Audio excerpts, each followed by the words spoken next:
A mother's strength in the face of cruelty. The airport buzzed with the chaos of holiday travelers, a sea of hurried faces and rolling suitcases under harsh fluorescent lights. Diane, a mother in her early 40s, stood at the edge of the security line, her hands gripping the handles of two strollers. Each held one of her 18-month-old twins, Caleb and Lily, who fidgeted and whimpered, their tiny bodies restless in the crowded terminal. Diane's heart raced not just from the fear of missing her flight, but from the weight of every stranger's glance. She felt like a performer in a spotlight, juggling her twins, a diaper bag, and her fraying patience. This was no ordinary trip. It was a journey to visit her aging parents in Chicago, a chance to create memories for her children. But as the line inched forward, a single voice would turn her day into a test of resilience. Diane had been up since 4 a.m., packing snacks, toys, and extra clothes while coaxing Caleb and Lily through their morning routine. The twins were a handful lively, curious, and prone to tandem meltdowns. By the time she reached O'Hare International Airport, her nerves were frayed, but she held on to the hope of a smooth flight. That hope crumbled when she caught sight of a woman in the waiting area, impeccably dressed, clutching a designer handbag, her posture radiating judgment. Diane barely registered her at first, too focused on keeping Caleb from tossing his sippy cup.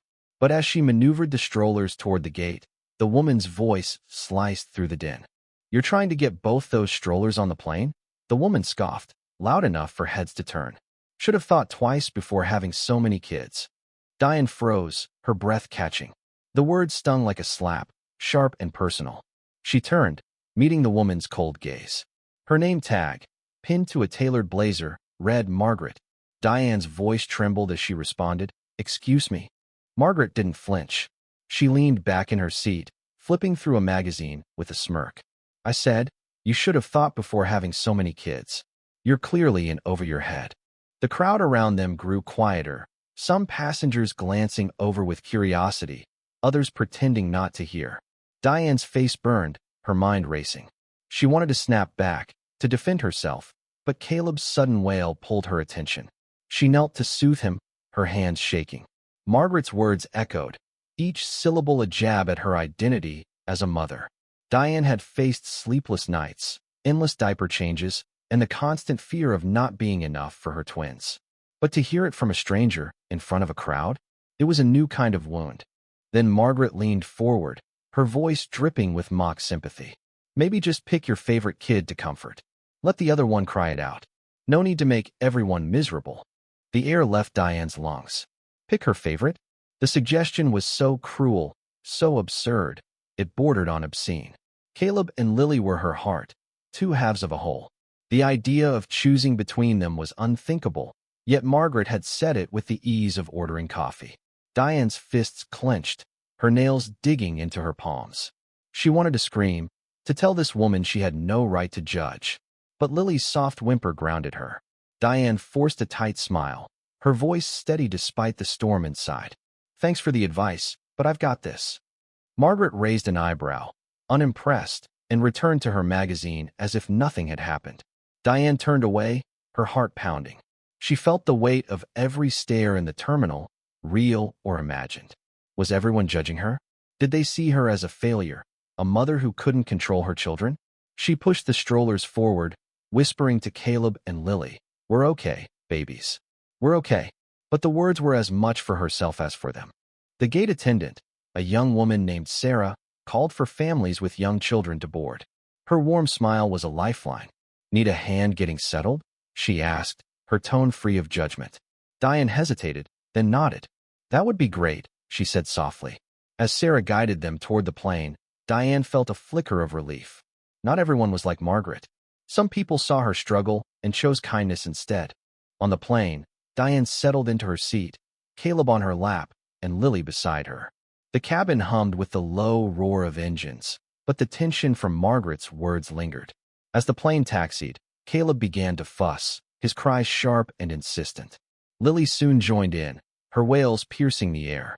Diane felt the eyes of other passengers, some sympathetic, others annoyed. A man in a business suit sighed loudly, muttering something about noisy kids.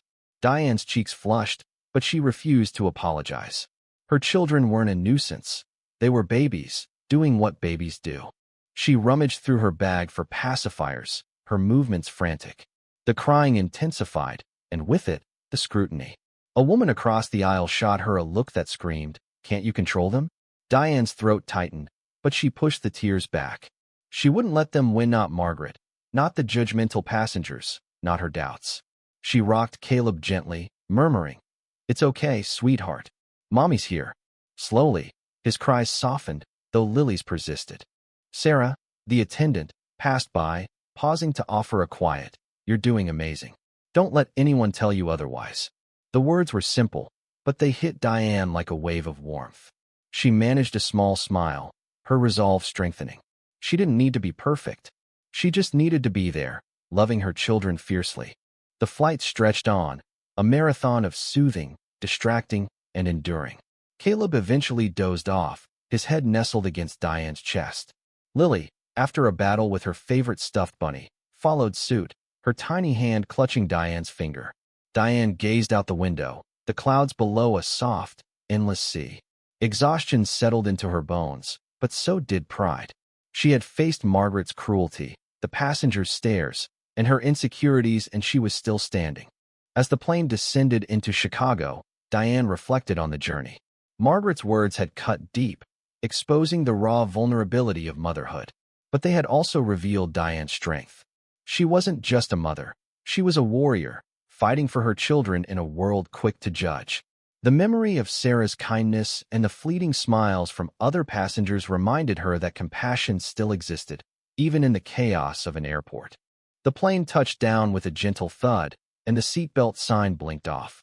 Diane carefully gathered her twins, their sleepy forms warm against her. As she stepped into the aisle, a woman nearby caught her eye. She was older, her face lined with the wisdom of years. She smiled, a quiet nod of understanding. "You're a great mom," she said softly. Diane's heart swelled, the weight of the day lifting just a little. In the terminal, Diane pushed the strollers toward baggage claim, Caleb and Lily stirring with sleepy giggles. The ordeal was over, and she had emerged stronger. Margaret was a fleeting shadow, her words powerless against the love Diane carried for her children. She wasn't perfect, but she was enough, more than enough. As she stepped into the Chicago evening, Diane felt a quiet triumph. She had faced cruelty and judgment and chosen resilience. Her twins were her world, and no stranger's words could change that. She was ready for the holiday, for her parents' warm hugs, and for the chaos of family gatherings. Whatever came next, she would handle it, one step at a time. What do you think about Diane's story? Have you ever faced judgment or cruelty in a public space, or witnessed someone else endure it? Share your thoughts in the comments below, especially on the themes of verbal violence and injustice in everyday life. Take a stand, tell us where you draw the line and what you believe should change. Your voice matters, and we'd love to hear it.